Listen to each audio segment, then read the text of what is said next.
Good day, everyone, and welcome back to The Repairer of Reputations, as featured in The King in Yellow by Robert W. Chambers. I am your narrator, Jack, and if you ever would like for me to narrate either a private commission or a public recording for you, I am always available for request at the link on screen.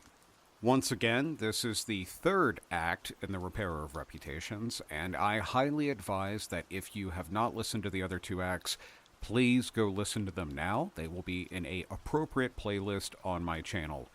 Otherwise, you're just going to be lost, dude. You're going to have no idea what's going on.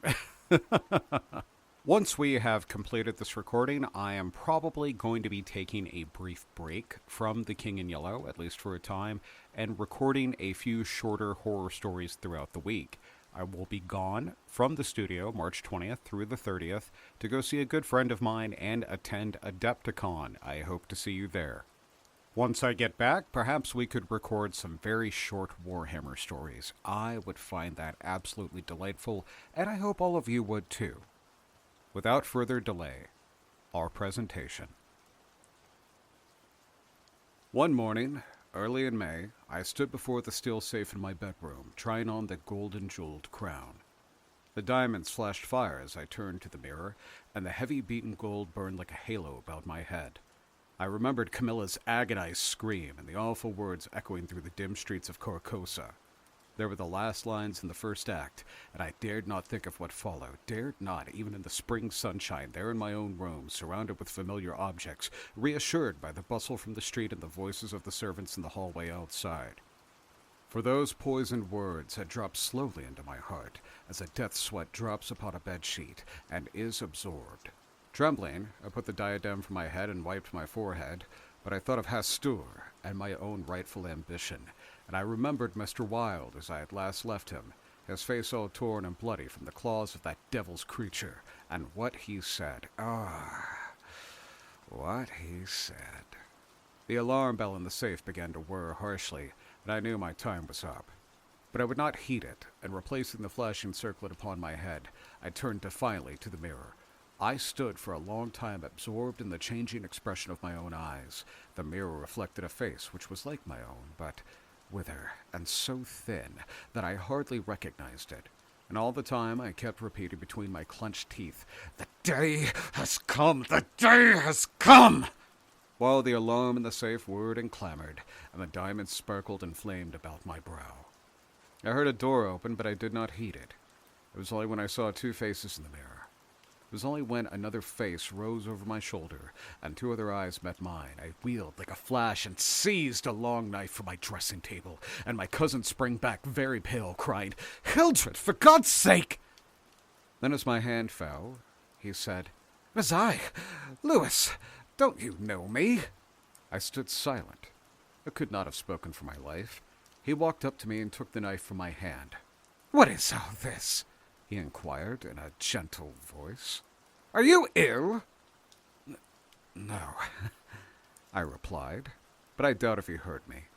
Come, old fellow," he cried. "Take off that brass crown and toddle into the study. You're going to a masquerade. What's with all the theatrical tinsel anyways?"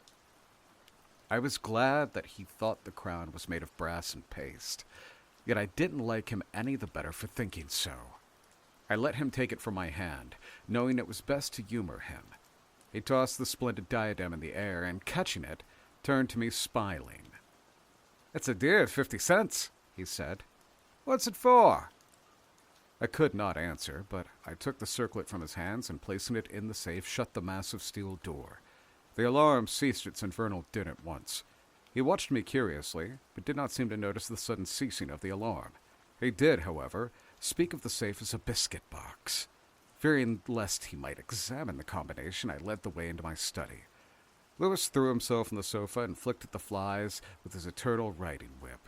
He wore his fatigue uniform with his braided jacket and jaunty cap, and I noticed that his riding boots were all splashed red with mud. "Where have you been?" I inquired. "Jumping mud creeks in Jersey," he said.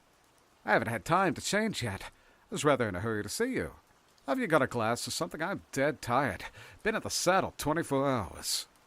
I gave him some brandy from my medicinal store, which he drank with a grimace. "Damned bad stuff," he observed. "I'll give you an address where they sell brandy that is brandy." "It's good enough for my needs," I said indifferently. I used to rub it on my chest. He stared and flicked at another fly. "See here, old fellow," he began. "I've got something to suggest to you. It's 4 years now that you've shut yourself up in here like an owl, never going anywhere, never taking any healthy exercise, never doing a damn thing but poring over those books up there on the mantelpiece." He glanced along the row of shelves. "Napoleon, Napoleon, Napoleon," he read. "For heaven's sake, haven't you nothing but Napoleon here?"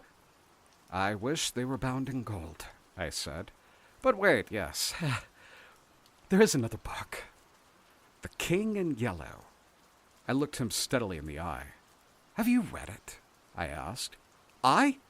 No, thank God. I don't want to be driven crazy." I saw he regretted his speech as soon as he had uttered it. There is only one word which I loathe more than I do lunatic, and that word is crazy. But I controlled myself and asked him why he thought The King in Yellow dangerous. "Oh, I don't know. I only remember the excitement it created and the denunciations from the pulpit and the press. I believe the author shot himself after bringing forth this monstrosity, didn't he?" "I understand that he's still alive," I answered. "That's probably true. Bullets couldn't kill a fiend like that." "It's a book of great truths," I said. "Yes," he replied.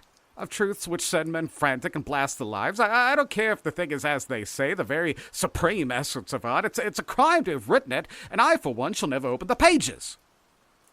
"Is that what you've come to tell me?" I asked. "No," he said. "I came to tell you that I'm going to be married." I believed for a moment that my heart ceased to beat, but I kept my eyes on his face. "Yes," he continued, smiling happily. "Married to the sweetest girl on earth." "Constance Hawberk," I said mechanically. "How did you know? I didn't know it myself until that evening last April when we strolled down to the embankment before dinner." "When is it to be?" I asked. "It's to have been next September, but an hour ago a dispatch came through ordering our regiment to the Presidio San Francisco. We leave at noon tomorrow." "Tomorrow," he repeated. "Just think, Hildred. Tomorrow I shall be the happiest fellow that ever drew breath in this jolly world, for Constance will go with me." I offered him my hand in congratulation, and he seized it and shook it like the good-natured fool he was, or pretended to be. "I'm going to get my squadron as a wedding present," he rattled on. "Captain and Mrs. Luis Castillon, Hildred?"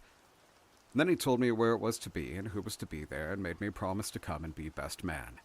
I set my teeth and listened to his boyish chatter without showing what I felt, but I was getting to the limit of my endurance, and when he jumped up and switching his spurs until they jingled said he must go, I did not detain him. "There's one thing I want to ask of you," I said quietly. "Out with it, it's promised," he laughed. "I want you to meet me for a quarter-hour's talk tonight." "Of course, if you wish. Where?" "Anywhere. In the park there." "What time, Hildred?" "Oh, midnight would be good." "What in the name of—" he began, but he checked himself and laughingly assented. I watched him go down the stairs and hurry away, his saber banging at every stride. He turned into Bleecker Street, and I knew that he was going to go see Constance.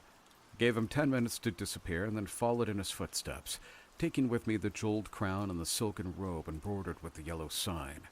When I turned onto Bleecker Street and entered the doorway which bore the sign Mr. Wilde, Repairer of Reputation's third bell, I saw old Hawberk moving about his shop and imagined I heard Constance's voice in the parlor, but I avoided them both and hurried up the trembling stairways to Mr. Wilde's apartment.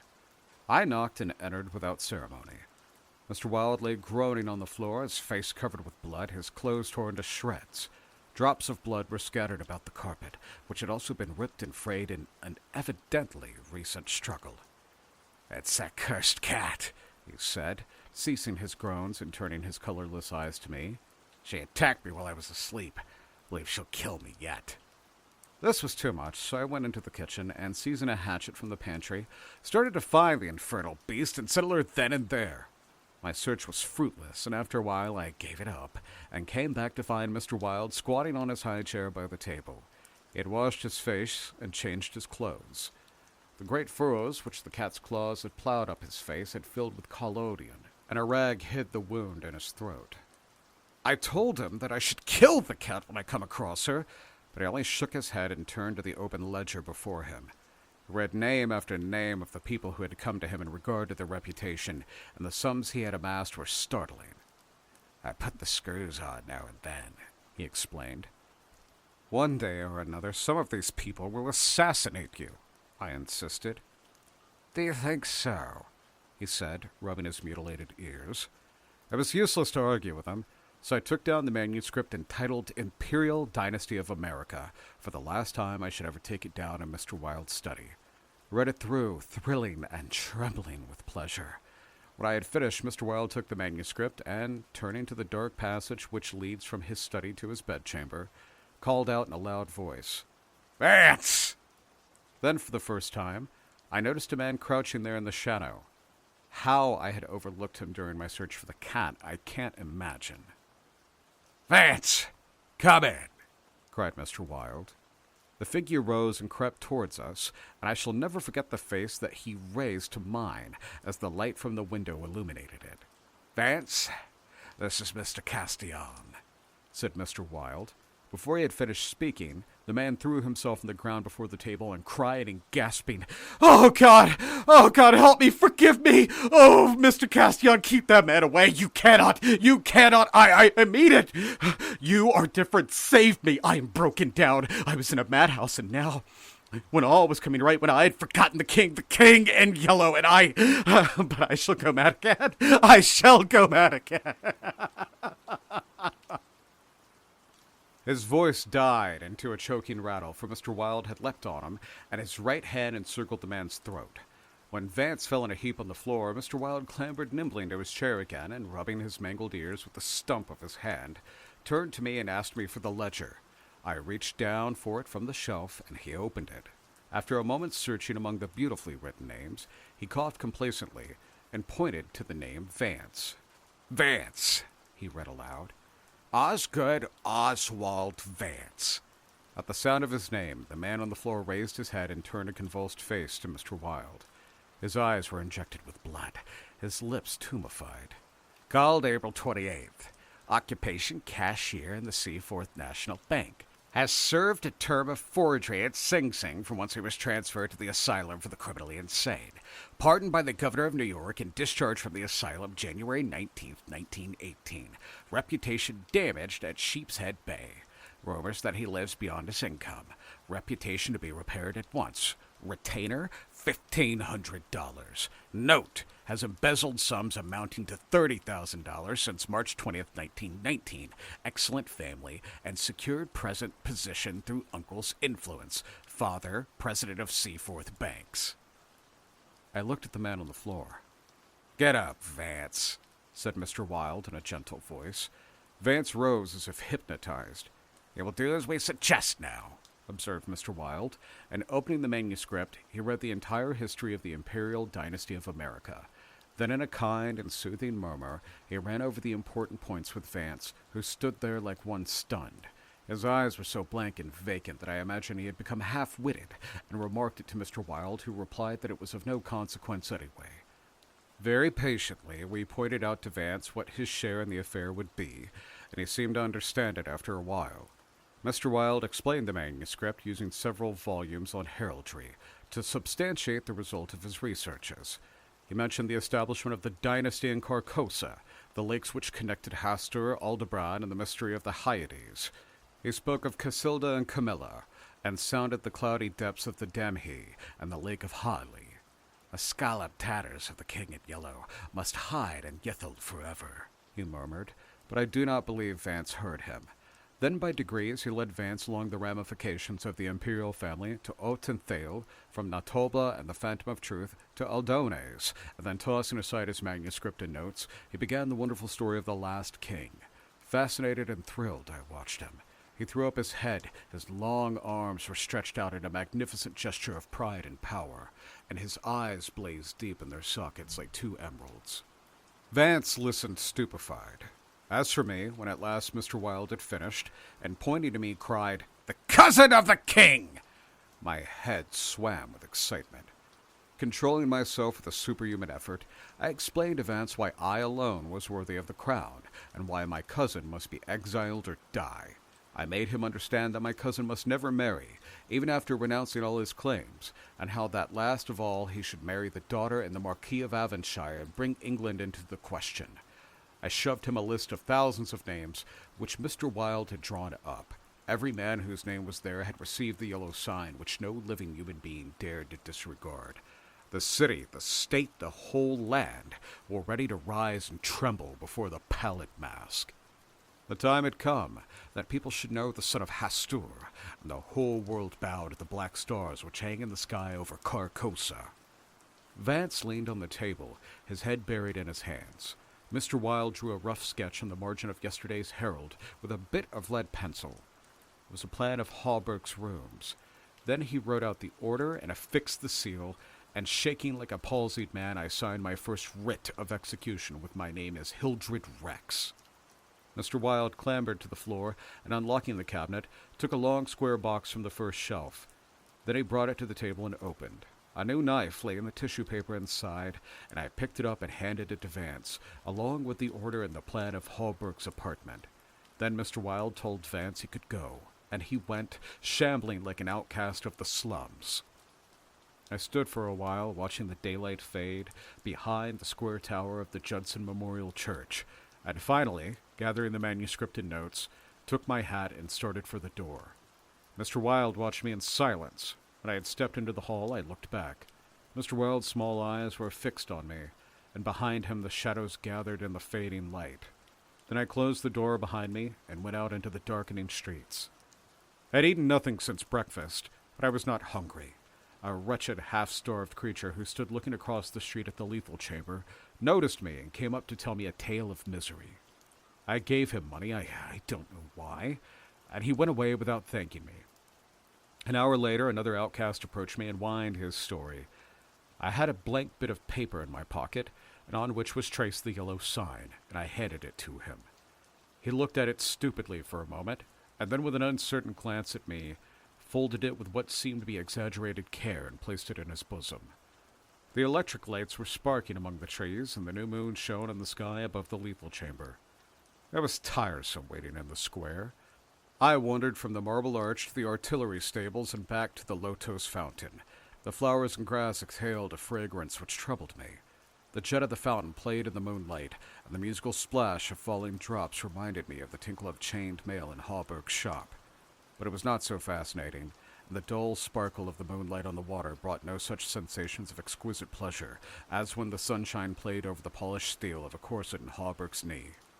I watched the bats darting and turning above the water plants in the fountain basin, but their rapid, jerky flight set my nerves on edge, and I went away again to walk aimlessly to and fro among the trees. The artillery stables were dark, but in the cavalry barracks the officers' windows were brilliantly lighted, and the sallyport was constantly filling with troopers in fatigue, carrying straw and harness and baskets filled with tin dishes. Twice the mounted sentry at the gates was changed while I wandered up and down the asphalt walk. I looked at my watch. It was nearly time. The lights in the barracks went out one by one. The barred gate was closed, and every minute or two an officer passed in through the side wicket, leaving a rattle of accoutrements and a jingle of spurs in the night air. The square had become very silent. The last homeless loiterer had been driven away by the gray-coated park policeman. The car tracks along Wooster Street were deserted, and the only sound which broke the stillness was the stamping of the sentry's horse and the ring of his saber against the saddle pommel. In the barracks, the officers' quarters were still lighted, and military servants passed and repassed before the bay window. 12 o'clock sounded from the new spire of Sir Francis Xavier, and at last the stroke of the sad-toned bell, a figure passed through the wicket beside the portcullis, returned the salute of the sentry, and crossing the street, entered the square and advanced toward the Benedict apartment house. "Luis!" I called. The man pivoted on his spurred heels and came straight toward me. "Is that you, Hildred?" "Yes, you're on time." I took his offered hand, and we strolled towards the lethal chamber. He rattled on about his wedding and the graces of Constance and their future prospects, calling my attention to his captain's shoulder straps and the triple gold arabesque on his sleeve and fatigue cap. I believe I listened as much to the music of his spurs and saber as I did to his boyish babble, and at last we stood under the elms in the 4th Street corner of the square opposite the lethal chamber. Then he laughed and asked me what I had wanted with him. I motioned to him a seat on the bench under the electric lights and sat down beside him. He looked at me curiously, with that same searching glance which I hate and fear in so many doctors that I had encountered. I felt the insult of his look, but he did not know it, and I carefully concealed my feelings. "Well, old chap," he inquired, "what can I do for you?" I drew from my pocket the manuscript and the notes of the Imperial Dynasty of America, and looking him in the eye, said, "I will tell you. On your word as a soldier, promise me to read this manuscript from beginning to end without asking me a question. Promise to read these notes in the same way, and promise to listen to what I have to tell later." "I promise, if you wish it. Give me the paper, Hildred." He began to read, raising his eyebrows with a puzzled, whimsical air, which made me tremble with suppressed anger. As he advanced, his eyebrows contracted, and his lips seemed to form the word rubbish. Then he looked away slightly bored, but apparently for my sake read, with an attempt at interest which precisely ceased to be an effort. He started when in the closely written pages he came to his own name. When he came to mine, he lowered the paper and looked sharply at me for a moment. But he kept his word and resumed his reading, and I let the half-formed question die on his lips unanswered. When it came to the end and read the signature of Mr. Wilde, he folded the paper carefully and returned it to me. I handed him the notes, and he settled back, pushing his fatigue cap up to his forehead with a boyish gesture which I remembered so well in school. I watched his face as he read, and when he finished, I took the notes with the manuscript and placed them in my pocket. Then I unfolded a scroll marked with the yellow sign.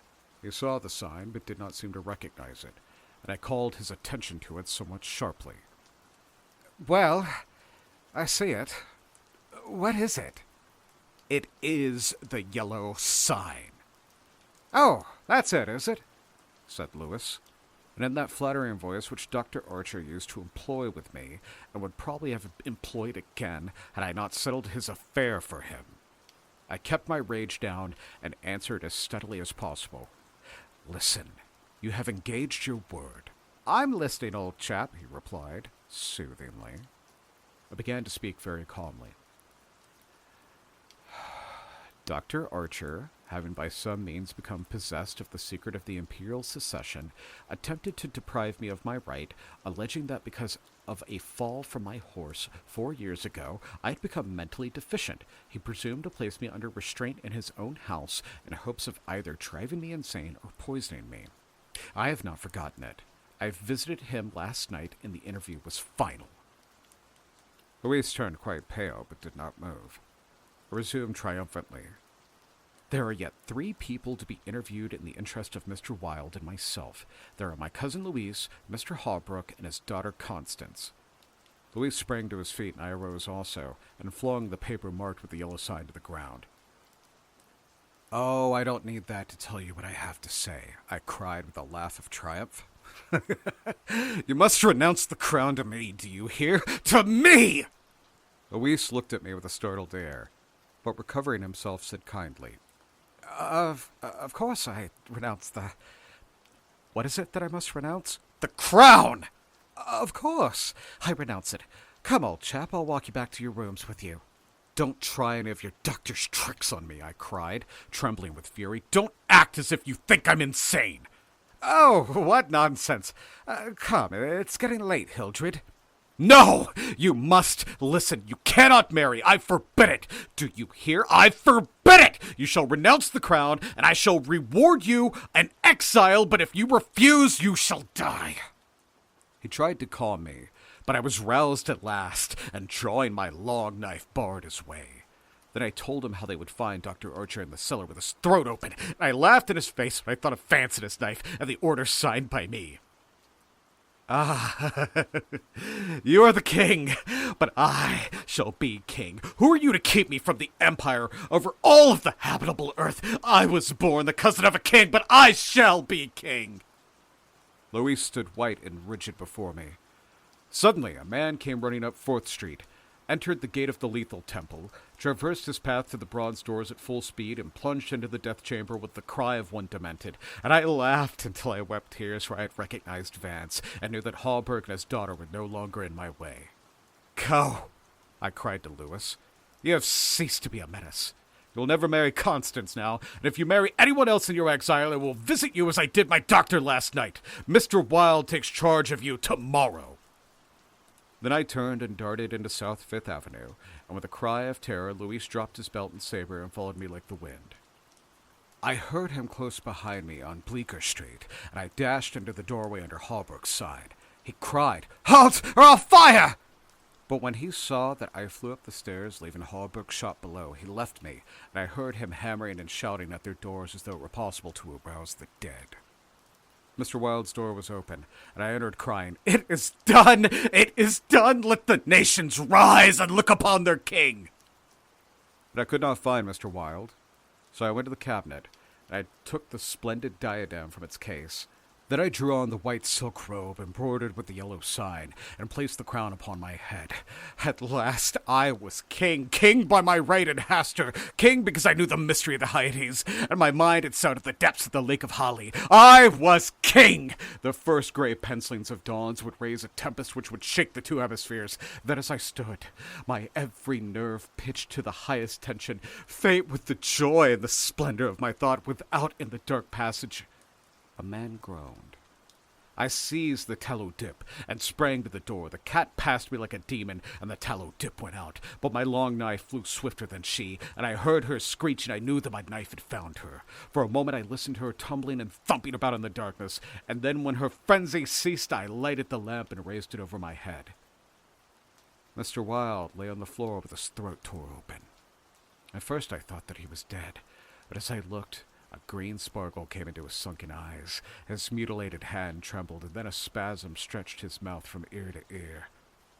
For a moment my terror and despair gave place to hope. But as I bent over him, his eyeballs rolled clean around inside his head, and he died. Then while I stood transfixed with rage and despair, seeing my crown, my empire, every hope, every ambition, my very life, lying prostrate there with the dead master, they came and seized me from behind and bound me until my veins stood out like cords, and my voice failed with the paroxysms of my frenzied screams. But still I raged, bleeding and infuriated among them, and more than one policeman felt my sharp teeth. Then when I could no longer move, they came nearer. I saw old Hallberg, and behind him my cousin Louis' ghastly face, and farther away in the corner a woman, Constance, weeping softly. "Ah! I see it now. You have seized the throne of the empire. Woe! Woe to you who are crowned with the crown of the king in yellow!" Editor's note. Mr. Castillon died yesterday at an asylum for the criminally insane.